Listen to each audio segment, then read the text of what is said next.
Okay, so let's try this again. I was making another video and then my phone overheated. So that just goes to show you when it's on 42 Celsius here in Arizona, I guess your phone overheats pretty quickly. So let it cool down. I'm going to start off where I did before. So basically what I was explaining here in the city of Phoenix, Arizona, the cases are an average of 600 cases per day, confirmed positive cases, with over, I think, 160,000 total cases in just the city, with over 4,000 deaths. So that's more cases and deaths than the whole entire country of the Philippines. So it's pretty bad. So as I say, I still take the precautions, and I wear my mask, my face shield, and I make sure I follow the guidelines and what I'm supposed to do to keep myself safe as well as others, because it's not all about me. It's about keeping other people safe too. So unfortunately, a lot of Americans here are having a problem with the guidelines and wearing masks and things like that. So I really feel that's why the cases are so extremely high, because of stubborn Americans. So I hope people will take this into consideration. And it's not all about you, as I say. Uh, you got to think about others too. So you got to keep others safe as well. So to continue on, I'm in the park here. It's called Indian School Steele Park. Um, and these buildings, it's just right here, is the Memorial Hall. That's the old dining hall. And then I can't remember what that one's called, but these are the last three standing buildings in this park. It's a very beautiful park. And as you walk along the park here, you'll see where they've kind of engraved like the dates 1901, 1902, and it goes higher and higher, as you can see. And then it has a little bit about the history, like, so this is what the dining hall used to look like. And the dining hall was constructed in 1902. So these buildings and this park has been here for quite a long time. And as we walk along here, I'll show you this on this post here. It kind of tells you a little bit about the park and how it was made and designed and things like that. It's kind of neat. So, Phoenix Indian School was founded in 1891 at this current site where I'm at now, which is just outside the Phoenix city limits at the time. It was the second largest Indian school in 1900. So it's kind of cool. So, and then you come over here, and that's where it used to be right there. That's how it used to look like. And you can see the school was officially closed in 1990. In 1897, public law wanted to arrange for Phoenix Indian School land to be sold to a private developer. And then it comes down here and it explains it used to be how it was all separated and everything like that. And I think there was a thing over here where, yeah, it used to have, at one time, there were approximately 100 buildings on the campus. And now there's only three left. And those are neat. So kind of interesting to see that. Oh, and just a little note, palm trees, they don't grow here in Arizona. They're planted here. So it's kind of interesting. So all these palm trees you see, they were transplanted and planted. And then in the distance here, you can see all the taller buildings. That's called Uptown Phoenix. And beyond that is downtown Phoenix, where there's even taller buildings. But that's the Uptown area. So I'm kind of in the central part of Phoenix, Arizona. And as I said, this is called Indian Steele Park. And as we walk along, I just talk as we go a little bit. And this is my daily walk that I come out so I can get a little bit of exercise. I'm still waiting during this situation to get my situation here in the USA taken care of so I can get back to work and start earning again. And then, by the grace of God for all of us, I just hope that the COVID or somebody will find a vaccine so we can all get to some type of normalcy in our lives. I know this has impacted so many people. As you know, I was in the Philippines when it first started. Even myself, I was in Alabang teaching in the Korean Academy, and then all of a sudden the virus started. And of course, we all know in March, Philippines went into total lockdown. And just, we all thought, I'm sure, for maybe just the last month, maybe not that long, and then we were extended and kept on going on and on. It's like, my goodness, so many people were losing their jobs and no transportation. It was just so very hard. And then, of course, as we thought things were getting better and we went to GCQ and things were kind of feeling a little bit of a normalcy, even though there was still a lot of checkpoints and, no dining in. And then all of a sudden we went back to dining room. And now it started going backwards. Right before I came back, it went back into ECQ. And I was just talking to one of my friends today, and I heard it was going back to ECQ. So I know it's tough for so many people. I just hope and pray this condition will end soon so people can get back to work and be able to take care of their families and not have so much stress and anxiety in their life. But at the end of the day, we all have to remain positive, because the alternative is all these deaths that have occurred through this COVID virus. We're all still here to struggle and have the anxiety and understand that there's been so many people that have died from this virus. But, as much struggle and how hard it is for us, at least we're all blessed to still be alive. So that's the positive side of it. You have to try to look at things in a positive way. You just have to, because if you keep focusing on the negative, it's just going to get worse and worse.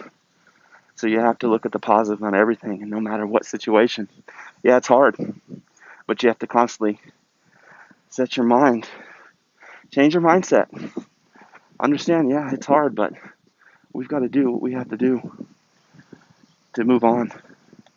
So as you can see here, it's a beautiful park.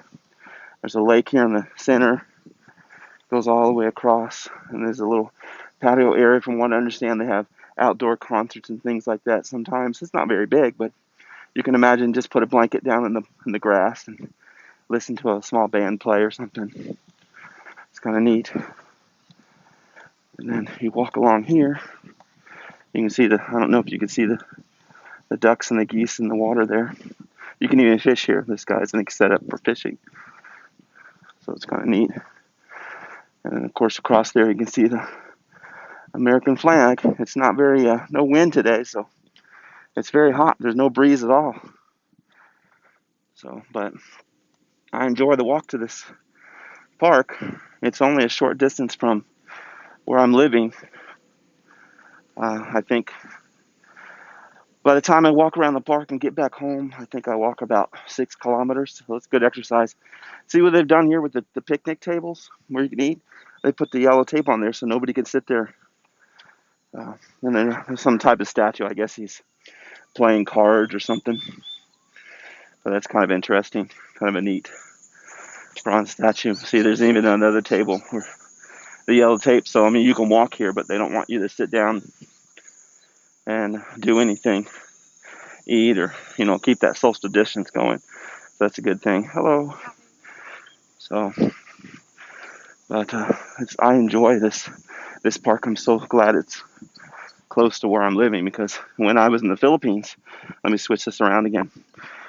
When I was in the Philippines for the last, 5 months, during this whole lockdown situation, look, I'm glad I got this visor on. Let me take this off a little bit. But during this whole lockdown situation, it's like, man, all the gyms closed. Everything was shut down. In the first, 2 months or 3 months, we couldn't even leave our homes, really, just for essential needs. And I was trying to figure out, what am I going to do to exercise and because I've been trying to get healthier and look better. I'm not getting any younger here, so I started doing that. So I started walking. Thank goodness, I just carried my quarantine pass with me, and nobody ever really bothered me, because, I made sure I followed all the guidelines and the rules. I wasn't stubborn.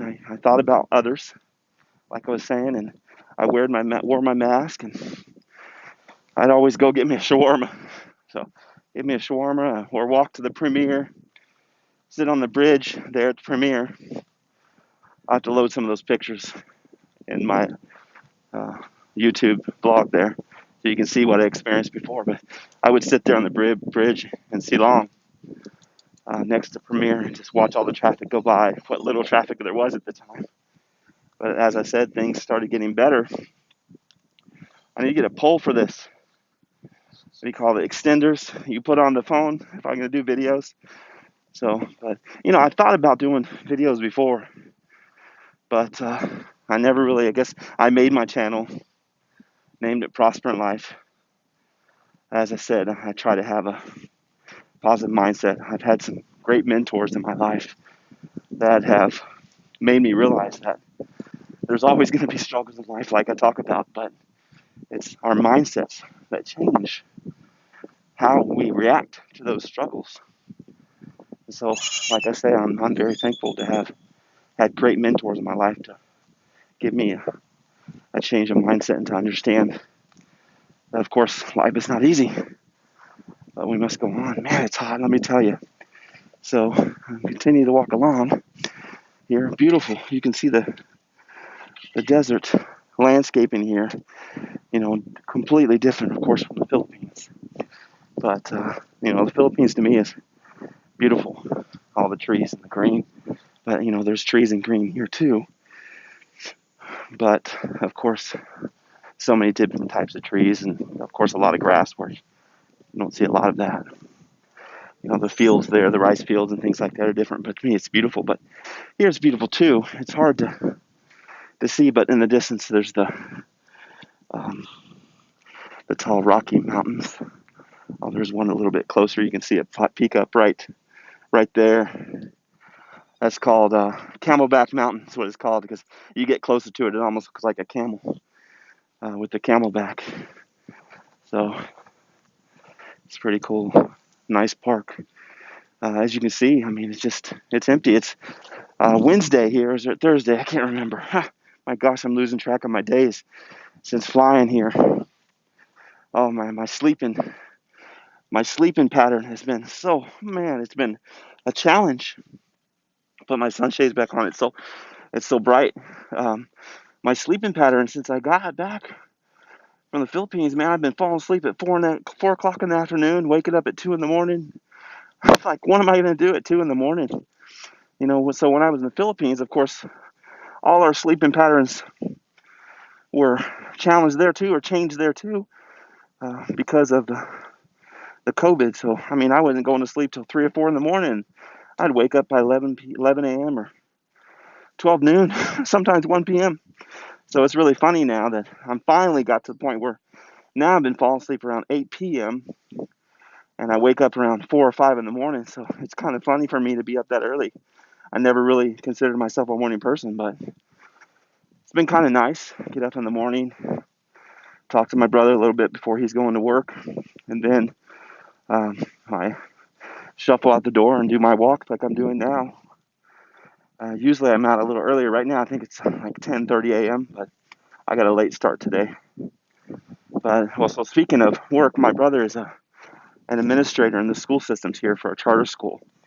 And so they were officially supposed to start school July 27th in person, but it was postponed by the governor here in Arizona to start August 9th. And then it was again postponed, and now they're supposed to schedule and start September 8th. So at this particular point, he's going into his school.